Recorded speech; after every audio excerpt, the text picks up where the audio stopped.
কোরবানি গরু ক্যান্সেল হয়, সব জিজ্ঞেস করলাম যে গরু দুটো একটা কার, পরে একজন বললো যে 9 তলায় যে থাকে। সোহাগকে নিয়ে কথা বলছিলেন তার এই প্রতিবেশী।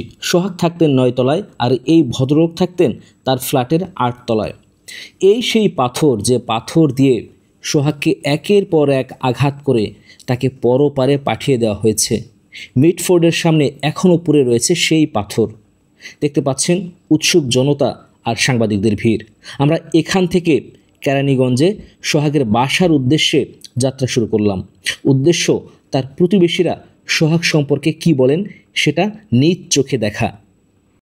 সোহাগের কেরানীগঞ্জের বাসায় যাওয়ার পর প্রথমেই দেখা হলো ওই বাসার কেয়ারটেকারের সঙ্গে। তাকে নিয়ে আমরা ছুটলাম প্রতিবেশীর সঙ্গে কথা বলতে।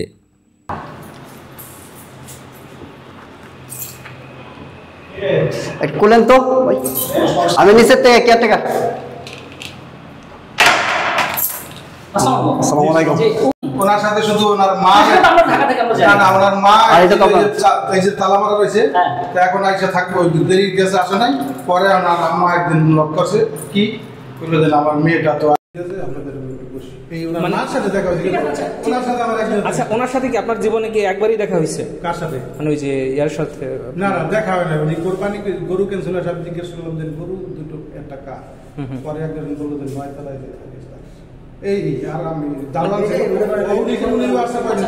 মানে ওই ভিডিওটা ভাইয়া, ওই ভিডিওটা কি আপনি কিভাবে দেখেছেন? কিভাবে?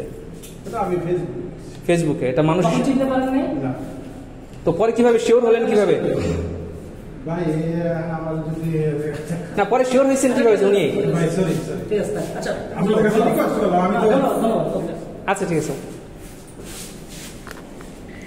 এই ভদ্রলোক সোহাগ সম্পর্কে আর একটি কথাও বলতে চাইলেন না। হয়তোবা তিনিও নিরাপত্তাহীনতার কথা ভাবছেন। অন্যদিকে কেয়ারটেকার বেশ সহযোগিতা করলেন আমাদের। জানিয়েছেন এখানকার অবস্থা অনেকটাই থমথমে। সোহাগের যারা পরিচিত ছিল তারা অনেকেই কিন্তু কথা বলতে চাইলেন না ক্যামেরার সামনে। হয়তো এই ঘটনায় তাদের মধ্যেও আতঙ্ক বিরাজ করছে। লাইফটা দেখেন, ঢাকার মানুষ একজন একজনের সাথে কথা বলে না। এটা কিন্তু আপনার গ্রামে হইলে কিন্তু চিনতো না, গ্রামে হইলে কিন্তু মানুষজন সবার সাথে মিশতো। হ্যাঁ, জানান না। সর্বশেষ ওনার স্ত্রী কয়টায় বের হয়ে গেছে? সকালে কয়টায়? ওনার সকালে বলতে ভোর টাইমে চলে গেছে আর কি। ভোরে ভোরে ভোরে না? রাত পুলিশের হেফাজতে ছিল না, কারণ এখানে তো কোনো কিছু হয় না, আর এখানে তো কোনো এখানে তো কোনো কথা বলা হয় না, এটাই আর কি। আবার এখানে নতুন আসছে, এমন না যে অনেকদিন ধরে ছিল। হ্যাঁ, এখানে নতুন আসছে উনি।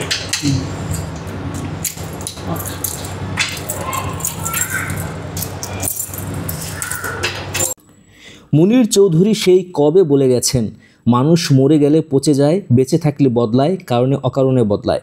সোহাগকে যারা একসময় চিনতেন এখন তারা তাই তো না চেনার ভান ধরেছেন।